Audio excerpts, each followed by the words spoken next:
Salam. Selamat pagi dan salam sejahtera buat saudara Tuhan.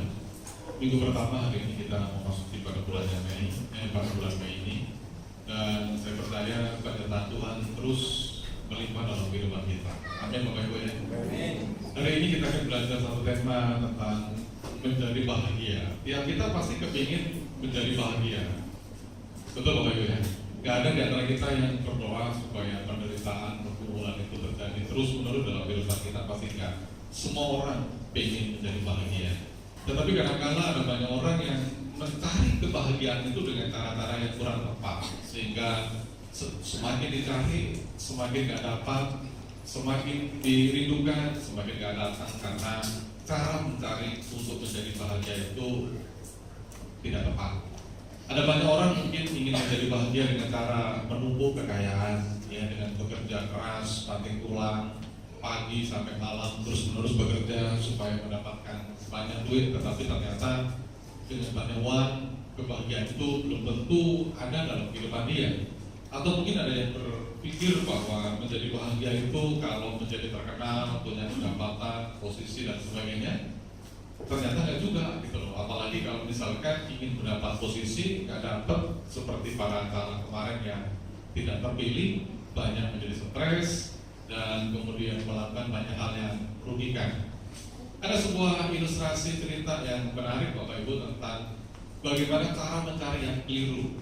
Mungkin Bapak Ibu pernah mendengar cerita tentang orang yang namanya Nasaruddin Hoja, ya, yang biasa belajar bahasa Inggris. Biasanya itu menjadi ilustrasi dari pelajaran-pelajaran itu. Seorang tokoh dari Timur Tengah namanya Nasaruddin, ya, bukan Nasaruddin yang ditangkap oleh KPK. Ini beda ya, Nasaruddin ini namanya Alibaba dan Abu Nawas, mungkin begitu kira-kira. Nah, suatu kali si Nasaruddin ini tiba-tiba kehilangan uang. Tidak tahu uangnya berapa, dia kehilangan dan dia mencari-cari, ya, mencari di luar, kanan kiri, dia tunduk kepala dan sebagainya, mencari di mana kira-kira uang yang tadi terjatuh itu. Kita mungkin pernah mengalami kayak begini ya, tiba-tiba uang kita terjatuh dan kita sedang mencari-cari. Nah, dalam kondisi mencari-cari begitu, tetangganya kemudian tertarik, bertanya kepada si Nasaruddin, Nasaruddin, apa yang kamu lakukan? Ya, saya sedang mencari uang saya yang terjatuh. Saya cari kemana-mana, kok nggak ketemu? Bapaknya tanya, uangmu tadi jatuhnya di mana? Di dalam rumah. Terus kenapa kamu mencarinya di luar? Si Nasaruddin dengan polosnya berkata, dalam rumah gelap, di luar terang. Jadi saya mencarinya di luar dengan harapan bisa ketemu. Saudara, mungkin cerita ini sedikit agak nggak masuk akal begitu. Tetapi bukankah seringkali kita bertindak seperti si Nasaruddin? Perhatikan Nasaruddin cerita ini. Dia kehilangan uangnya di dalam rumah, tapi dia mencari uang itu di luar. Kenapa? Karena dia bilang di dalam rumah gelap dan di luar rumah terang, sehingga dia mencari uang itu di luar rumah supaya dia mendapatkan karena lampunya terang. Sampai elek ya, sampai tuwek, apa yang dikerjakan Nasaruddin gak akan pernah dapat berhasil. Karena uangnya tadi jatuhnya di dalam rumah, bukan di luar rumah. Cari yang keliru, metode yang salah, seumur hidup Nasaruddin gak akan pernah dapat apa yang dia cari. Dalam kehidupan kita, kadang-kadang kita juga seperti itu. Kita kepingin mencari kebahagiaan, mencari sejahtera, tapi caranya keliru. Bagaimana kita bisa membuat bahagia? Bagaimana kita bisa menjadi sejahtera? Alkitab memberikan gambaran kepada kita terkait kebangkitan Tuhan pada beberapa hari ini. Di dalam Yohanes pasal 20 ayat 24 sampai yang ke-29, ya, agak kecil memang ya. Mungkin Bapak Ibu bisa buka Alkitabnya sendiri. Yang punya HP bisa dilihat ya, HP-nya dibuka, yang punya Alkitab dibuka. Saya akan bacakan Bapak Ibu, Yohanes pasal 20 ayat 24 sampai yang ke-29. Demikian firman Tuhan. Tetapi Thomas, seorang dari ke-12 murid itu yang disebut Didimus, tidak ada bersama-sama mereka ketika Yesus datang ke situ.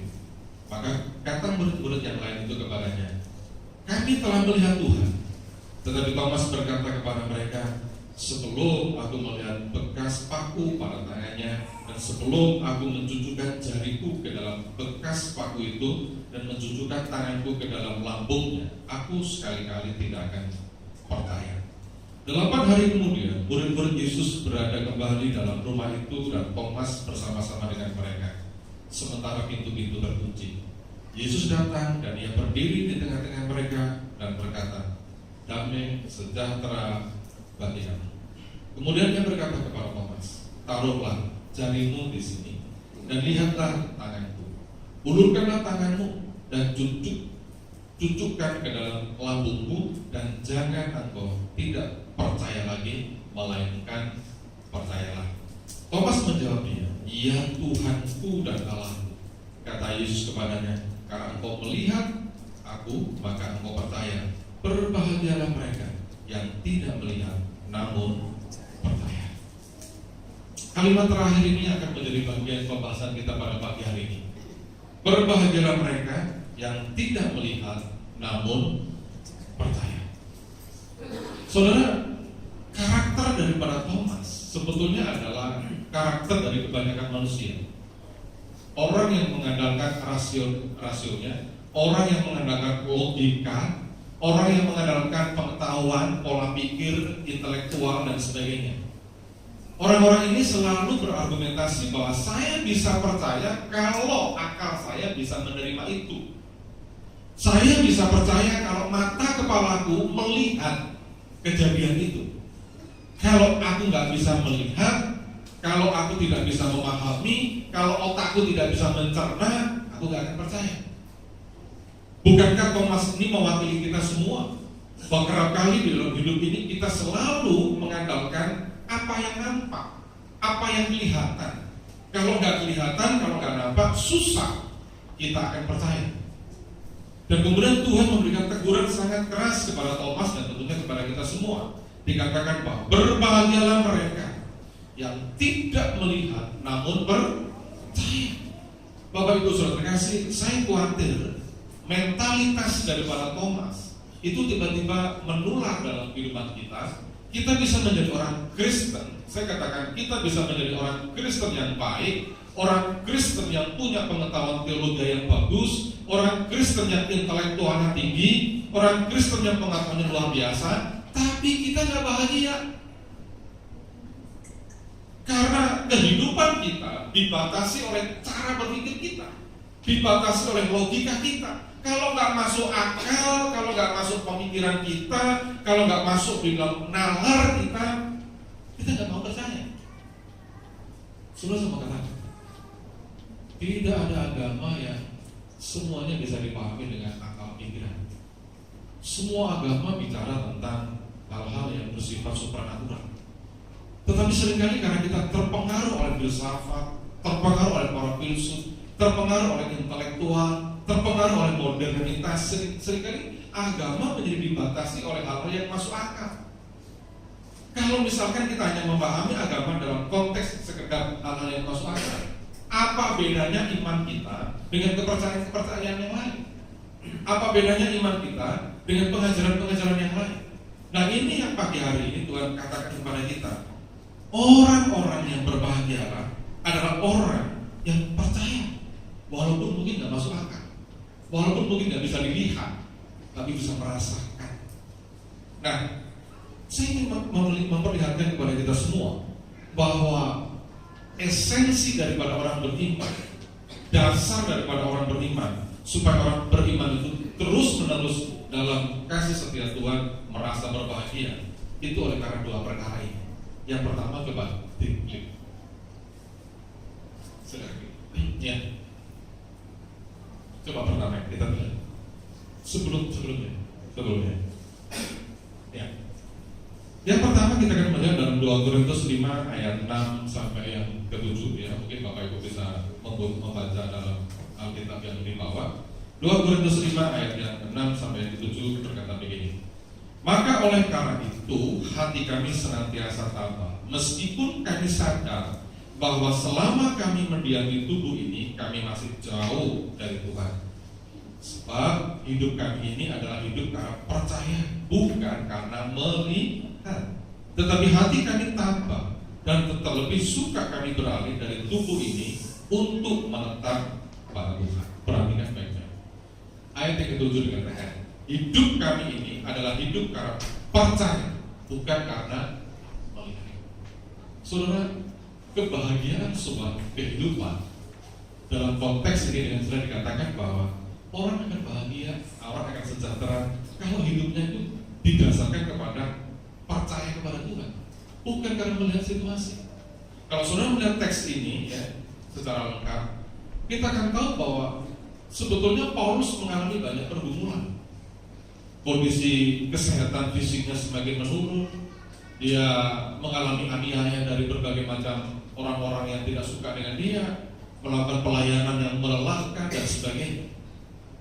Yang pada dasarnya sebetulnya secara logika tidak ada alasan untuk si Paulus ini merasakan sukacita, merasakan kebahagiaan. Tetapi Paulus berkata, hidup kami ini adalah hidup karena percaya, bukan karena melihat. Saudara, orang yang hidup karena percaya itu nyaman sekali gitu loh. Saya sedikit cerita gitu ya, anak saya yang kedua itu gede badannya, tapi pemikirannya itu masih kecil gitu loh ya. Tadi siang nih, kemarin siang hari Sabtu nonton televisi, kemudian tiba-tiba jatuh, Pak, ayo kita ke New York. Ketawa ke New York, banyak ke New York kayak ke Singosari gitu, ke Brisbane. Nggak ada duit lah. Apa jawabannya? Enggak, aku tahu bahwa punya banyak duit, bisa ke New York kan? Ya percaya bener gitu loh sama bapaknya. Walaupun bapaknya jelas nggak mungkin punya duit ke New York, jangan kan ke New York gitu loh ya. Ya ke Jakarta aja kadang-kadang nggak pernah dulu gitu loh. Tetapi karena percaya itu yang membuat dia yakin bahwa dia bisa ke sana. Dan dia cengar-cengir gitu aja. Tidak ada perasaan bahwa bagaimana mendapatkan berkat itu sesuatu yang gak gampang gitu loh. Nah ini yang Tuhan katakan bahwa ketika kita ini hidup karena percaya bukan karena melihat, itu akan menjadi sesuatu yang luar biasa dalam kehidupan kita. Kenapa? Coba kita lihat, coba.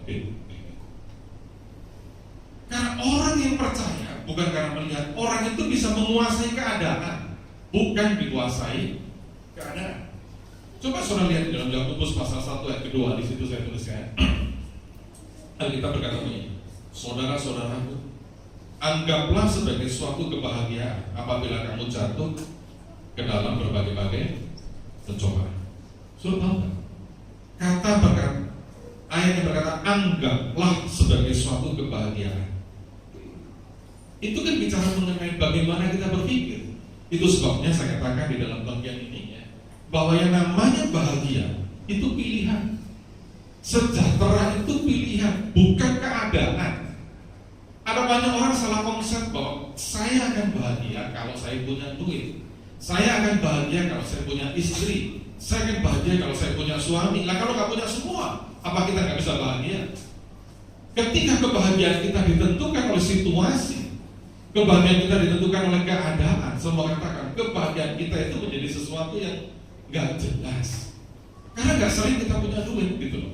Nah Alkitab mengatakan namanya bahagia itu bukan oleh karena keadaan, tapi karena pilihan kita. Sehingga Yakobus berkata, saudara-saudara, anggaplah suatu kebahagiaan apabila kamu jatuh ke dalam berbagai pencobaan. Kenapa? Karena yang membuat bahagia itu bukan situasi kita. Yang membuat kita bisa bahagia karena cara kita berpikir, pilihan hidup kita.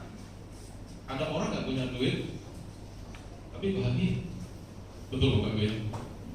Tapi ada banyak orang yang punya duit, hidupnya susah. Jadi persoalannya bahagia itu bukan karena duit, tapi bagaimana cara kita berpikir. Suatu kali saya membaca sebuah ilustrasi yang baik sekali, yang mungkin pernah saya sampaikan tapi saya ulang kembali. Suatu kali ada seorang turis, Bapak, turis yang kaya, tentunya turis pasti kaya ya. Dia berjalan-jalan ke sebuah pantai di Meksiko sana. Kemudian dia melihat seorang nelayan yang lagi santai duduk-duduk di situ. Turis itu bertanya, apa pekerjaanmu? Nelayan. Loh, kenapa kamu duduk-duduk? Kan engkau bisa bekerja dengan keras deras, ambil perahu, kemudian ke tengah laut, kamu kemudian mencari ikan sebanyak mungkin. Nelayan yang berbaring tadi bertanya, kalau saya sudah dapat ikan yang banyak, terus buat apa? Lu kan bisa kamu jual, dapat uang yang banyak. Setelah aku dapat uang yang banyak, terus untuk apa buat aku? Mungkin bisa beli perahu yang kedua, sehingga kemudian dengan 2 perahu engkau bisa mencari ikan yang lebih banyak lagi. Kalau saya sudah mencari ikan yang lebih banyak lagi, terus buat apa? Uangnya bisa kamu tabung, kata si turis tadi. Dan ketika uang itu sudah semakin banyak, engkau bisa keliling dunia, kemana-mana, sampai ke suatu tempat dan sebagainya, dan kamu bisa menemukan sebuah pantai yang bagus. Saudara bertanya, terus ngapain saya di pantai yang bagus? Kan bisa kau santai di sana, berbaring leleh gitu sambil menikmati matahari yang terbit atau matahari yang terbenam. Saudara tadi bilang, loh, bukankah sekarang saya sudah kayak begitu? Leleh di tengah pantai dan menikmati itu semua. Saudara ngerti cerita ini? Artinya adalah bahwa yang namanya berbahagia itu setiap orang memiliki persepsi yang berbeda, dan itu merupakan sebuah pilihan. Bagi turis tadi, dia bilang bahwa orang berbahagia kalau bisa ke luar negeri, bisa banyak duit, sehingga dia bisa santai di pinggir pantai yang indah dan sebagainya. Nelayan tadi dengan enteng berkata, loh saya nggak usah kayak begitu, sekarang sudah santai kok, gitu. Artinya adalah bahwa, sekali lagi saya katakan, orang yang percaya karena Tuhan, dia tidak akan melihat situasi di sekitarnya itu sedang buruk apa enggak. Bandingkan dengan keadaan kita, seringkali sejahtera kita, kebahagiaan kita dipengaruhi oleh apa yang ada di sekitar kita. Kita punya duit enggak? Bagi anak muda mungkin, aku punya pacar. Kalau lagi jomblo terus menerus, mana yang namanya bahagia? Sekali nembak ditolak 2 kali, hati hancur kan begitu. Berkeping-keping, mana yang namanya bahagia? Oh enggak, kebahagiaan bukan karena kita ditolak orang, kebahagiaan bukan karena orang yang suka sama kita, kebahagiaan bukan karena ini itu dan sebagainya. Kebahagiaan adalah pilihan hidup kita. Ketika kita percaya bahwa Tuhan memelihara kita, tidak ada situasi apapun yang membuat kita itu menjadi cemas. Amin? Tidak ada. Makanya Paulus berkata, saudara-saudaraku, anggaplah sebagai suatu kebahagiaan apabila kamu jatuh ke dalam berbagai macam pencobaan. Ini sama sekali tidak masuk akal. Orang-orang modern, orang-orang yang punya logika, orang-orang yang punya rasionalitas akan berkata, ini orang gendut, bagaimana bisa bahagia kalau kita jatuh ke dalam pencobaan? Tapi ini firman Tuhan, anggaplah sebagai suatu kebahagiaan. Saudara, ini yang penting. Kita belajar untuk menguasai keadaan, bukan dikuasai keadaan. Saya pernah cerita.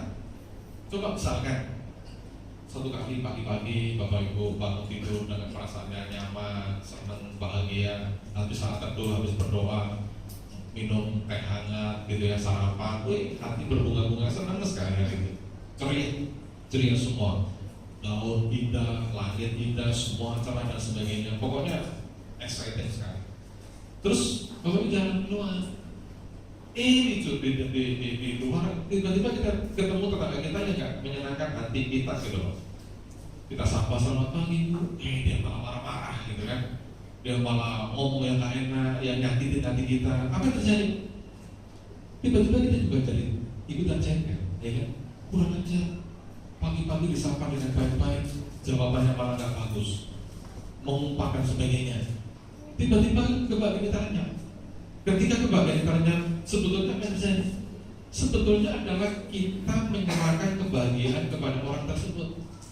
Kita sedang menyerahkan sejahtera kita kepada orang tersebut. Kesejahteraan kita bergantung kepada dia. Nah, kalau kita mampu menguasai keadaan, kita bisa IGP.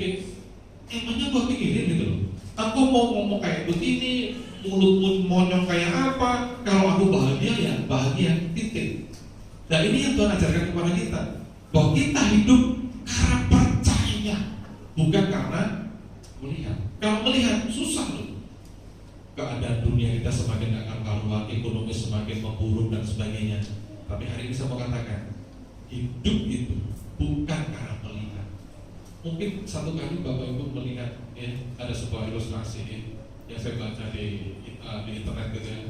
Ada seorang pemuda yang kemudian menangis, ditanya sama istrinya, pacarnya, kenapa sayang kok lagi menangis? Nanti sedih. Sedih kenapa? Karena baru baca buku. Buku apa yang kamu baca? Buku tabungan, saldonya nol. Sedih. Kebahagiaannya bergantung pada buku tabungan tersebut. Karena di antara kita yang seperti ini, kebahagiaannya tergantung pada dompetnya. Ketika dompetnya dibuka, isinya cuma uang receh, uang logam, tiba-tiba kebahagiaan itu nggak tahu pergi kemana. Tuh, sedih banget gitu. Nggak ada sesuatu apapun dalam dompet ini. Kalau engkau mengalami kayak begitu, saya katakan kebahagiaan bergantung dari apa yang engkau lihat. Tapi kebahagiaan yang sejati bukan karena apa yang kita lihat, tapi karena kita percaya kepada Tuhan. Itu. Nah, orang yang percaya bukan karena melihat, adalah orang yang bergantung kepada Allah. Sehingga dengan jelas dikatakan bahwa hidupku adalah karena percaya, bukan karena melihat. Saudara bergantung kepada Allah. Itu sama seperti anak kecil kepada bapaknya, sama seperti anak kecil kepada orang tuanya. Dia nggak pusing, nggak ada pikiran macam-macam.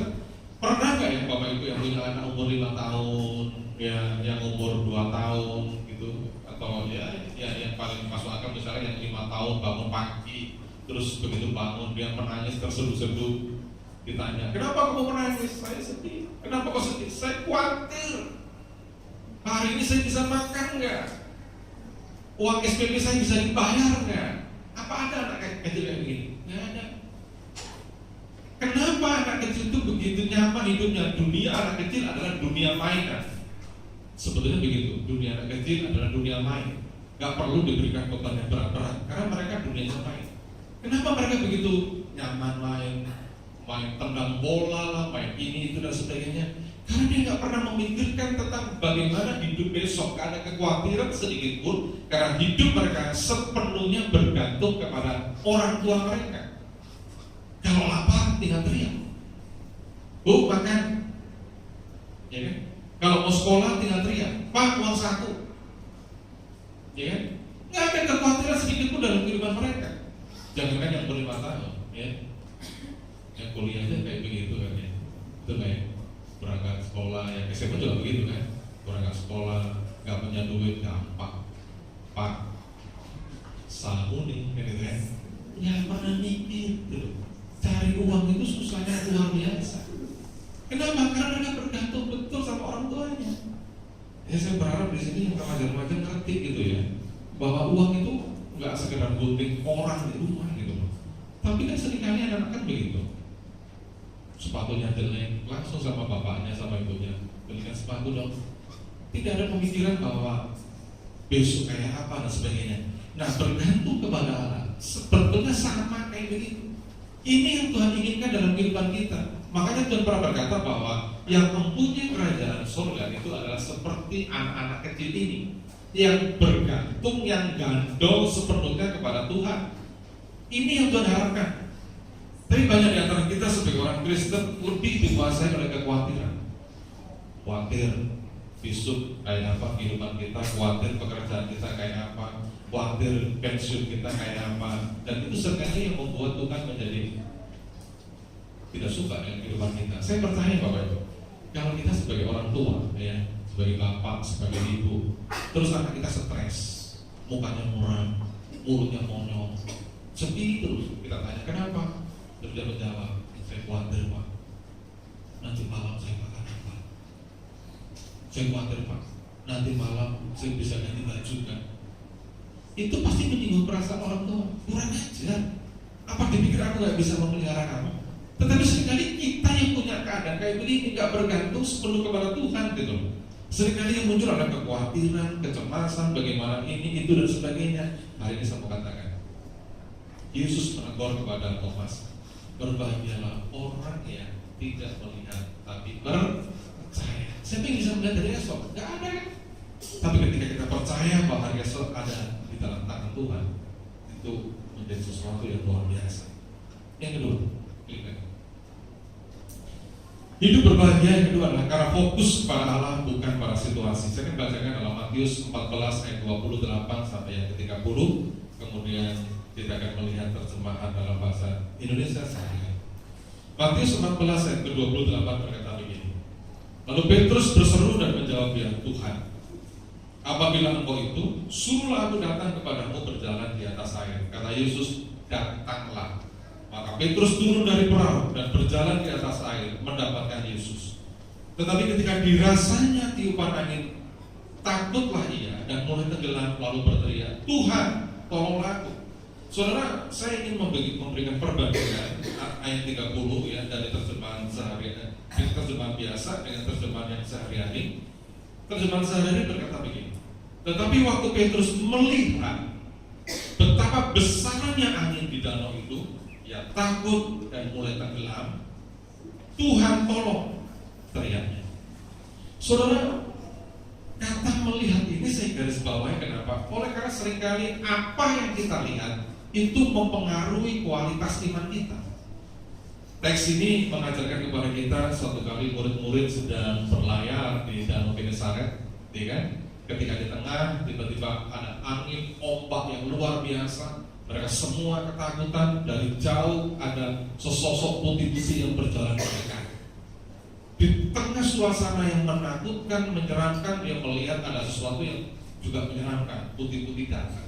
Mereka berteriak-teriak, hantu kan begitu kan? Tuhan berkata, tenang, ini aku bukan hantu. Lalu Petrus berseru, kata Alkitab itu, apabila engkau Tuhan, suruhlah aku datang kepadamu untuk berjalan di atas air. Singkat kata, kemudian Petrus berjalan di atas air. Dan kemudian ketika dia berjalan, ayat 30 berkata, tiba-tiba Petrus melihat ombak yang begitu luar biasa, badai yang begitu luar biasa, angin yang mengamuk dengan luar biasa. Ketika dia melihat situasi, ketakutan menyergap dia, dan ketika ketakutan menyergap dia langsung tenggelam. Apa yang kita pelajari dari teks ini? Ada beberapa hal, saudara. Silakan klik.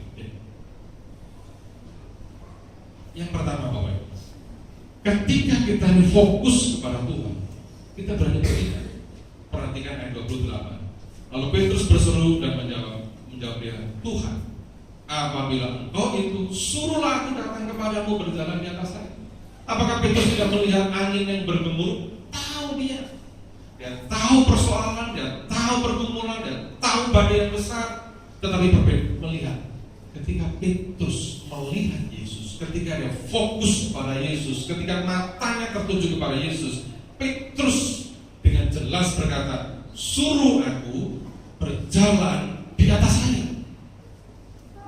Sidang jemaat yang dikasihi Tuhan, saya katakan begini, orang yang hidupnya fokus kepada Tuhan, matanya tertuju kepada Tuhan, orang itu hidupnya penuh dengan antusias. Dia berani bertindak. Dia nggak pusing dengan berbagai macam persoalan yang menggelora di sebelahnya. Badai yang kayak begini, orang berkata mungkin nggak mungkin kau bisa begitu, nggak mungkin kau bisa begini, nggak mungkin kau melakukan ini itu dan sebagainya. Tapi bagi orang yang fokus kepada Tuhan, hidupnya pasti ada tindakan. Berapa banyak dari antara kita yang kalah sebelum berjuang? Kita kepingin maju, kita kepingin progres, kita kepingin berjalan ke depan, tapi seringkali apa dikatakan? Gak mungkin kamu bisa, gak mungkin kamu mampu melakukan yang begini. Mungkin usaha kita pengen maju, kita kepingin maju, terus kita melihat, waduh, pasaran kok sepi, ya, kondisi keuangan Indonesia kok semakin terpuruk, dan kemampuan saya nggak bisa kayak begini dan sebagainya. Dan ketika kita melihat itu semua, tiba-tiba kita berkata, nggak mungkin ya saya bisa maju, nggak mungkin ya saya bisa memenangkan pergumulan ini, nggak mungkin ya saya bisa mengatasi persoalan ini. Tapi hari ini sebagai hamba Tuhan saya mau katakan, ketika fokus kita kepada Tuhan, kita nggak memusingkan badai di sekitar kita, angin di sekitar kita, kita punya keberanian untuk bertindak. Sama seperti Petrus, ketika dia fokus kepada Tuhan, dia dengan jelas berkata, Tuhan, apabila engkau itu, suruhlah aku datang kepadamu, berjalan di atas air. Bagaimana mungkin Petrus berani berkata bahwa izinkan aku berjalan di atas air? Emangnya dia siapa? Tetapi karena Petrus melihat Tuhan. Ketika Petrus melihat Tuhan, dia melihat bahwa tidak ada yang mustahil kalau Tuhan mengatakan iya. Ini yang menjadi persoalan. Saudara terkasih di dalam Tuhan, kadang kerohanian kita itu naik turun ya. Pada waktu kerohanian kita itu betul-betul matang, betul-betul naik di atas, kita bisa berkata bahwa apapun bisa aku lakukan. Tapi sekali tiba-tiba kerohanian kita menjadi turun, kemudian bertanya, bisa nggak ya, mampu nggak ya? Tapi hari ini kembali firman Tuhan mengajarkan kepada kita, kalau fokus matamu hanya kepada Tuhan, hidup ini menjadi sesuatu yang gampang engkau atasi. Tidak ada persoalan yang begitu berat yang bisa mengalahkan engkau. Saudara masih ingat bagaimana Daud mengatasi Goliat? Alkitab berkata, ketika Daud melihat Goliat, Daud berlari mendapatkan Goliat dan mengalahkan Goliat. Antusias. Hari ini saya mau katakan, orang yang hidupnya fokus kepada Tuhan adalah orang yang hidupnya selalu antusias, excited gitu loh. Gak pernah, aduh bisa gak ya aku, kok hidupku susah terus, kok saya mengalami banyak masalah, pergumulan satu belum selesai, datang yang kedua dan sebagainya. Berapa banyak di antara kita selalu memberikan kesaksian kepada orang-orang lain. Kesaksiannya itu hanya oleh karena persoalan-persoalan belaka. Saya sedih, saya gak bisa, saya gak mampu. Saudara, kalau kita berkata aku gak bisa, aku gak mampu, itu yang aku alami. Suatu kali Pak Yanto cerita kepada saya, Pak Yanto pelayanan di pagi saji gitu ya. Ada suatu hamba Tuhan yang ngobrol dengan Pak Yanto dan berkata, aduh bagaimana ya, saya harus kayak begini, saya harus kayak begitu dan sebagainya.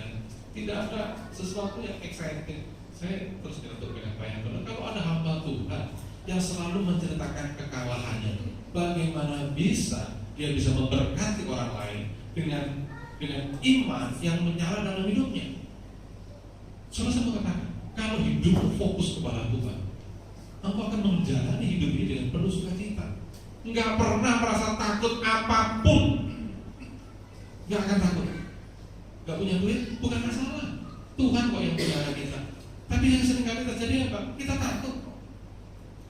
Saya menyadari Bapak. Saya juga hidup dalam dunia ini yang penuh dengan tuntutan. Saya ngerti betapa sulitnya mencukupi kehidupan sehari-hari, betapa sulitnya mencukupi masalah makan, ya, bayar rekening, ya, bayar cicilan. Saya tahu. Karena saya alami semua.